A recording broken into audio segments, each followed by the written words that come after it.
मैं रामकिशन गुप्ता, प्रवक्ता प्रकाश विद्या मंदिर इंटर कॉलेज, महमूदाबाद सीतापुर, हिंदी विषय के अंतर्गत आप लोगों को पाठ का नाम है गंगावतरण, कवि का नाम है जगन्नाथ दास रत्नाकर। तो गंगावतरण ये खंड काव्य है। रत्नाकर जी ने प्रस्तुत पाठ में गंगा की स्वर्गलोक से पृथ्वी लोक पर आने के क्रम का बड़ा ही स्वाभाविक और अलंकारिक शैली में वर्णन किया है। गंगावतरण पाठ के अंतर्गत पहला पद है निकस कमंडल तय उमंडी नभमंडल खंडत धाय धार अपार वेग सौ वायु विहंडत भयो घोर अति शब्द धमक सौ त्रिभुवन सर्जे महामेघ मिल मनव एक संगई सब गर्जे निज दरेर सौ पान पटल फारत फहरावत और सुरपुर के अति सघन घोर घन धस गहरावत चली धार धुधकारी धरा दिसी काटत कावा तगर सुतन के पाप ताप पर बोलत धावा। तो प्रस्तुत पद में ब्रह्मा जी के कमंडल से निकली गंगा जी का कवि ने वर्णन किया है। गंगा जी का इस धरती पर क्यों अवतीर्ण हुआ? कपिल मुनि के साप से भस्म राजा सगर के पुत्रों का उद्धार करने के लिए राजा भगीरथ ने तपस्या की थी, जिसके फलस्वरूप उनके पुरखों का उद्धार करने के लिए गंगा जी का इस धरती पर ब्रह्मा जी के कमंडल से पदार्पण हुआ। तो इस पद की पहली पंक्ति है निकस कमंडल तय उमंडी नभ मंडल खंडसी। गंगा जी ब्रह्मा के कमंडल से बड़े उमंग उल्लास और उद्वेग से निकली। तो इस पद का पहले आपको प्रसंग लिखना होगा, पहले सबसे पहले संदर्भ लिखना होगा, फिर प्रसंग, फिर व्याख्या और फिर काव्य सौंदर्य स्पष्ट करना होता है। तो मैं लिख रहा हूं पहली पंक्ति और अंतिम पंक्ति।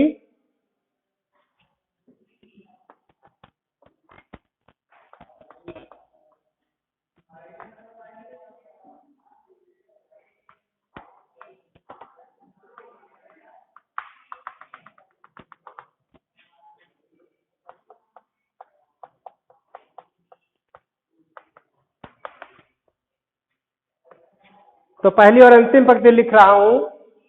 पहली पंक्ति है निकस कमंडल और अंतिम पंक्ति है बोलत धावा। ये पहला पद है। तो सबसे पहले आपको परीक्षा में संदर्भ लिखना होता है। तो इस पद का संदर्भ है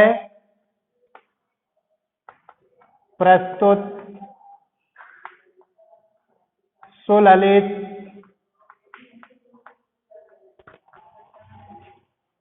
सारगर्भित पद्यांश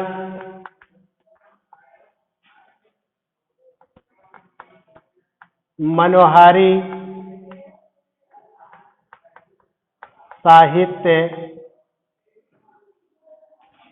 वाटिका काव्यांजल।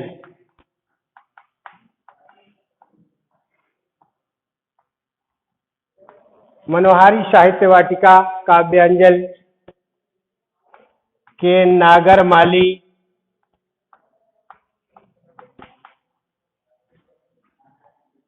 जगन्नाथ दास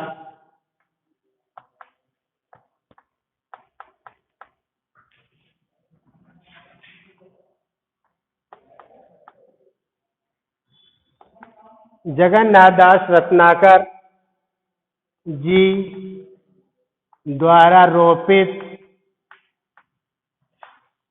आकर्षक तरु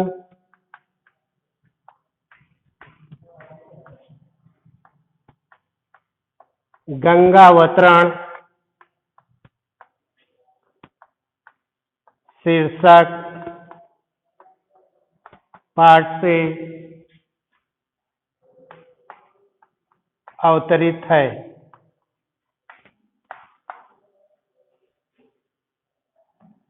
तो ये संदर्भ हो गया प्रस्तुत सुललित सार गर्भित पद्यांश मनोहारी साहित्य वाटिका काव्यांजल के नागरमाली जगन्नाथ दास रत्नाकर जी द्वारा रोपित आकर्षक तरु गंगावतरण शीर्षक पाठ से अवतरित है।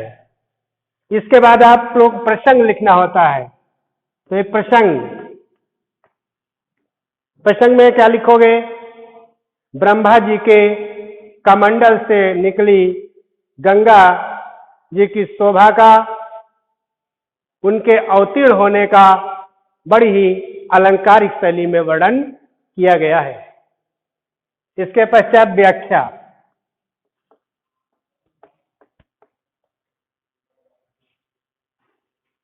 कवि कहता है, स्वर्ग में गंगा जी ब्रह्मा के कमंडल से बड़ी उमंग उद्वेग से निकली।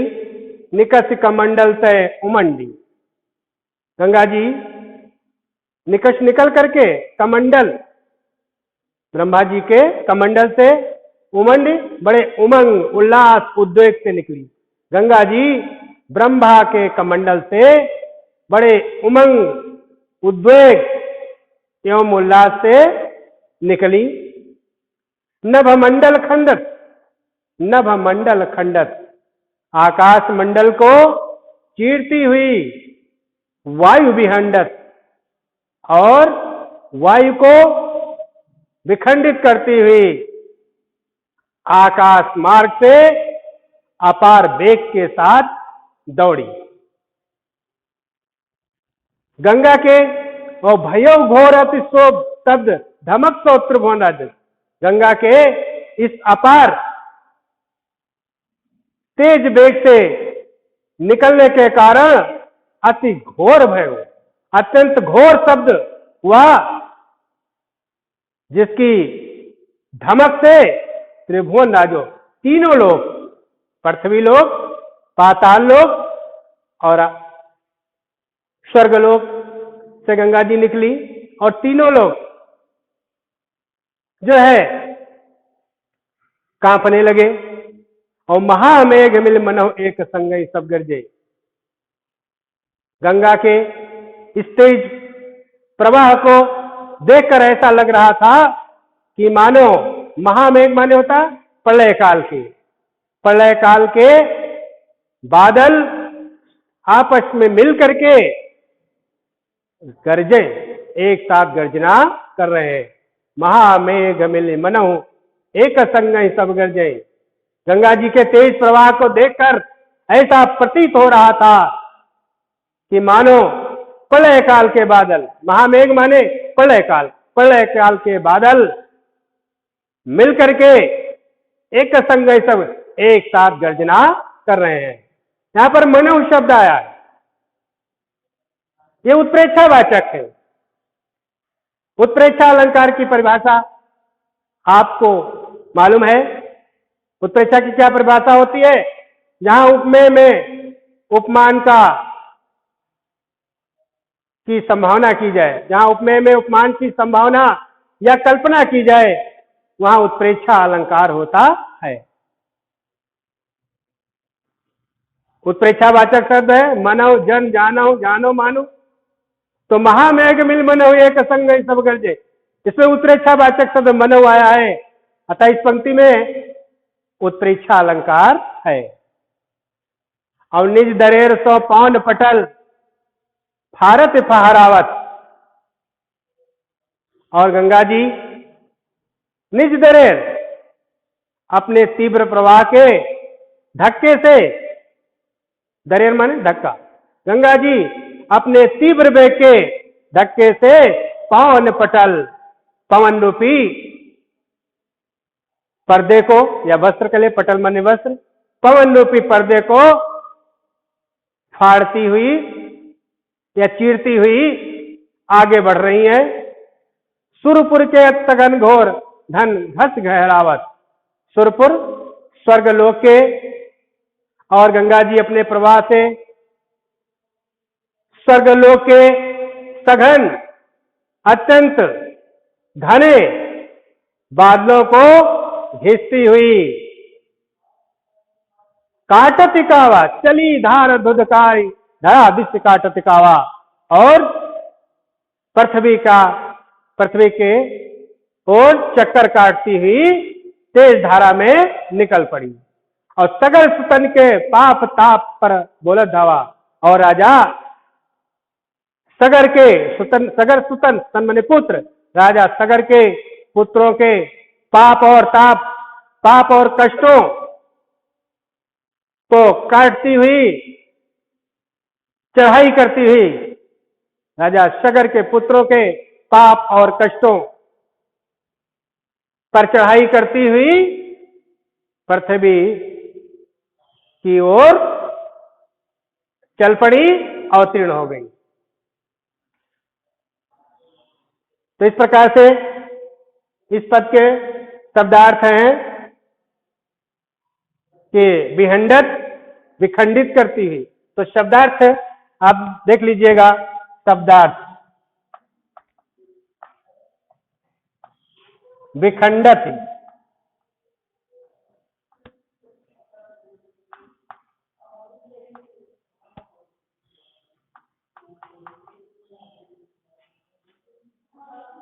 नष्ट करती हुई,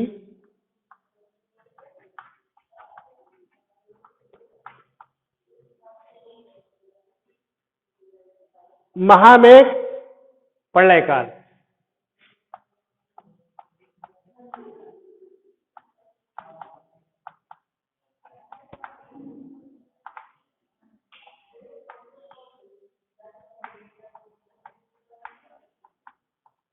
महामेघ प्रलय काल, सुरपुर स्वर्गलोक,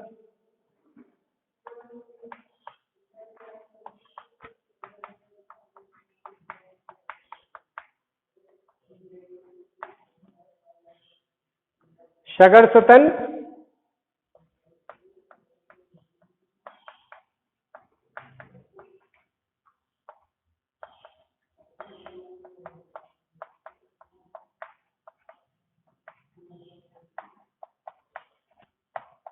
राजा सगर के पुत्रों। तो इस प्रकार से शब्दार्थ हो गया। पुनः एक बार सुन लीजिए व्याख्या। ब्रह्मा जी के कमंडल से स्वर्ग में, गंगा जी ब्रह्मा के कमंडल से बड़े उमंग उल्लास और उद्योग से निकली, नभमंडल खंडत, आकाश मंडल को चीरती हुई, वायु विहंडत, और वायु को नष्ट करती हुई या खंडित करती हुई अपार वेग से तेज धारा में धरती की ओर या पृथ्वी की ओर दौड़ पड़ी। गंगा के स्वर्ग लोक से पृथ्वी लोक को आने के इस क्रम में उनकी तेज धारा से अति घोर शब्द धमक तो त्रिभुवन राजे, गंगा के स्वर्ग लोक से पृथ्वी लोक तक आने के इस क्रम में उनकी तेज धारा से इतना भयंकर शब्द हुआ कि त्रिभुवन राजे तीनों लोग कांप उठे, और उनकी तेज धारा से, तेज धारा के निज दरेर 100 पाउंड पर, दरेर माने धक्का, और उनकी तेज धारा के धक्के से पवन रूपी पर्दे को या वस्त्र को फाड़ती हुई गंगा जी और स्वर्ग लोक के अत्यंत घने बादलों को घिसती हुई पृथ्वी और चली धार धुकतार धरा दिश काटत कावा धरती की ओर चक्कर काटती हुई तेज धारा में दौड़ पड़ी और सगर और राजा सगर के पुत्रों के पाप और कष्टों पर चढ़ाई करती हुई धावा बोलती हुई धरती की ओर चल पड़ी। तो इस प्रकार से इस पद्य में काव्य सौंदर्य भी आपको लिखना होता है। तो काव्य सौंदर्य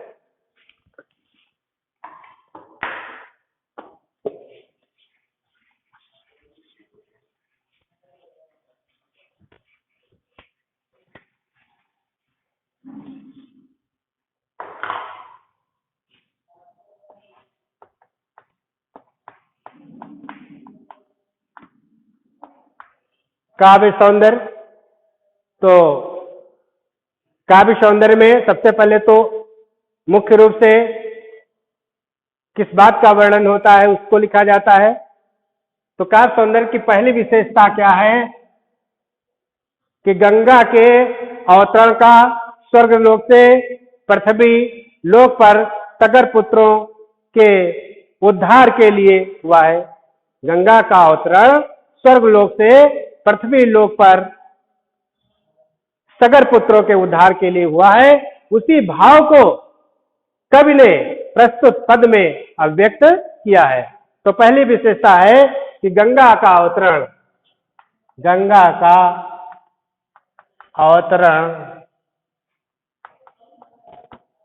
स्वर्गलोक से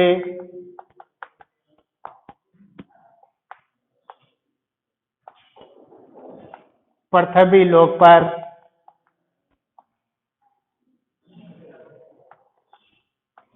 सगर पुत्रों के उद्धार के लिए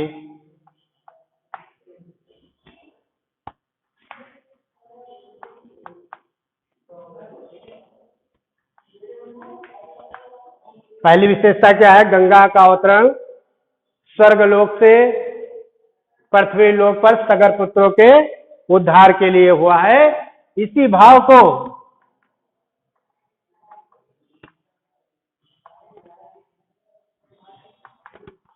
कवि ने प्रस्तुत पद्यांश में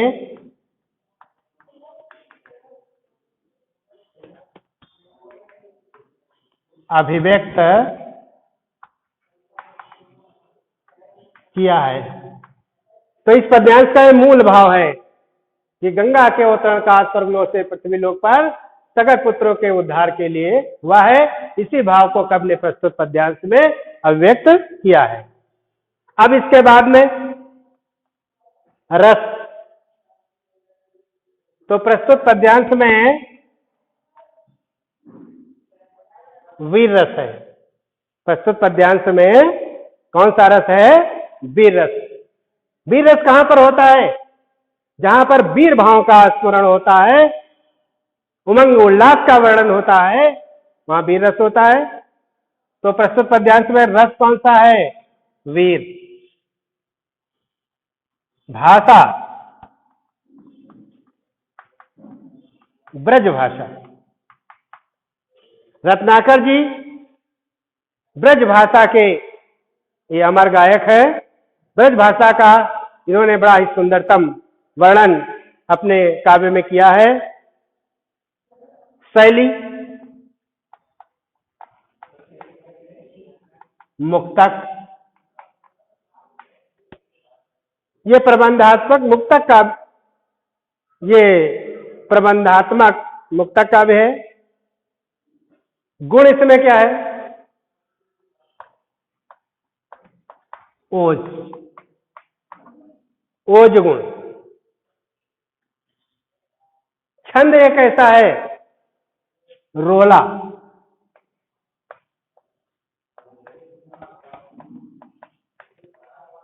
आपको मालूम होगा या बताया गया होगा कि रोला ये सम मात्रिक छंद है। इसमें 4 चरण होते हैं। प्रत्येक चरण में 24 मात्राएं होती हैं। 11-13 मात्राओं पर यति होती है। शब्द शक्ति, एक चीज और लिखना होगा, शब्द शक्ति।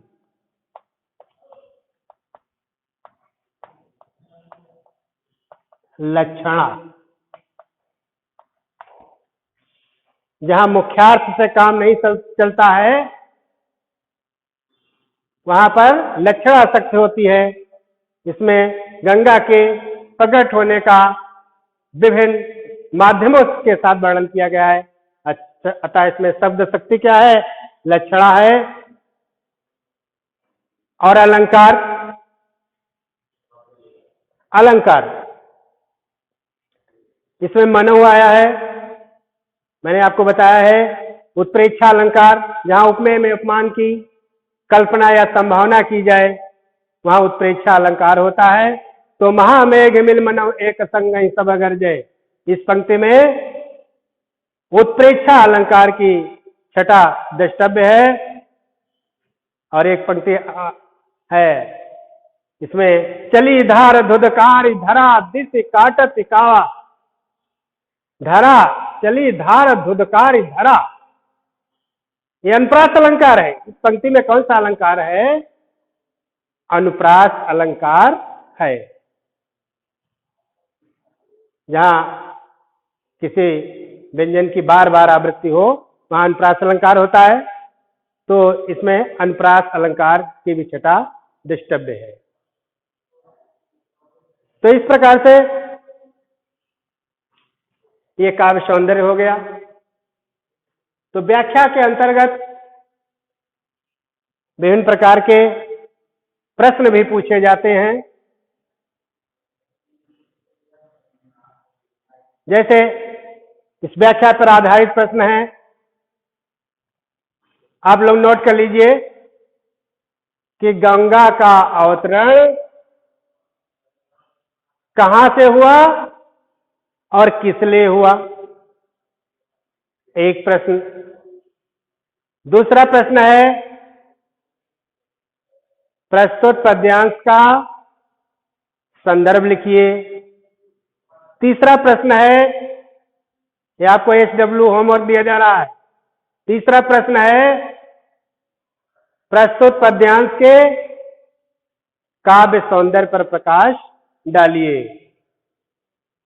चौथा प्रश्न है कि महामेघ विहंडत शब्दों का अर्थ लिखिए।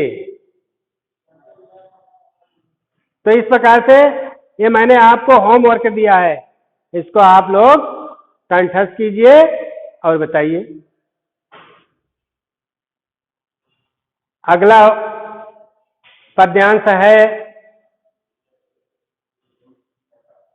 दूसरा पद है, स्वाति घटा गहरात मुक्त पानी सौ पूरी। स्वाति घटा गहरात मुक्त पानी सौ पूरी, कैंधो आवत झुकत शुभ्र आभा रुचिरूरी। और मीन मकर जल ब्यालन की चल चिलक सुहाई, सो जन चपला चमचमाती चंचल छविचाई। देखिए इस पंक्ति में आपको मैंने बताया है उत्प्रेक्षा बहुत अलंकार की छठा रत्नाकर जी के पदों में बहुत है। सो जन चपला चमचमाती चंचल छविछाई, इसमें जन्म आया है, मैंने बताया है आपको। मानो जन्म, जानो जानो मानो, निवाचक शब्द वहां उत्प्रेक्षा होता है, तो यहाँ पर जन शब्द आया है। सो जन चपला चमचमाती चंचल छविछाई, तो इस पंक्ति में उत्प्रेक्षा है। और चपला चमचमाती चंचल छविछाई, स्वेच्छा वर्ण की आवृत्ति होने से अनुप्रास अलंकार है। और ऊपर की पंक्ति में आपको मैंने बताया कि स्वाति घटा गहरात मुक्त पानी पर सौ पूरी, कैंधो आवत झुकत शुभ्र आभा रुचिरूरी। देखिए कैंधो शब्द इसमें आया है, यहाँ पर इस पंक्ति में संदेह अलंकार है। यहां समानता के कारण उपमेय में उपमान का निश्चयात्मक ज्ञान न हो, वहां संदेह अलंकार होता है। संदेह अलंकार की क्या परिभाषा होती है, जहां उपमेय में उपमान का निश्चयात्मक ज्ञान न हो वहां संदेह अलंकार होता है। यहां पर गंगा जी के पृथ्वी पर अवतीर्ण होने में अनेक कल्पनाएं की गई हैं। पहली पंक्ति है कि स्वात घटा गहरात मुक्ति पानी सो पूरी। गंगा के स्वर्ग से पृथ्वी पर आने के क्रम में उसकी स्वाभाविक दशा का इन पंक्तियों में चित्रण किया गया है। संदर्भ तो वही रहेगा। ये प्रसंग है। इस पद का प्रसंग क्या लिखोगे? गंगा के स्वर्ग से पृथ्वी पर आने के क्रम में उसकी स्वाभाविक दशा का चित्रण किया गया है। पहली पंक्ति है स्वाति घटा गहरात मुक्त पानी सो पूरी। गंगा जी पृथ्वी पर श्वेत धारा, गंगा जी के पृथ्वी पर अवतीर्ण होने की जो उनकी श्वेत धारा है, उस श्वेत धारा को देखकर गंगा जी की आकाश से पृथ्वी की ओर आने की जो श्वेत धारा है, उसे देखकर ऐसा लगता है कि स्वाति नक्षत्र के बादलों का समूह मुक्ति पानी मोतियों की कांति से परिपूर्ण। कैंधवावत शुभ आभा रुचि।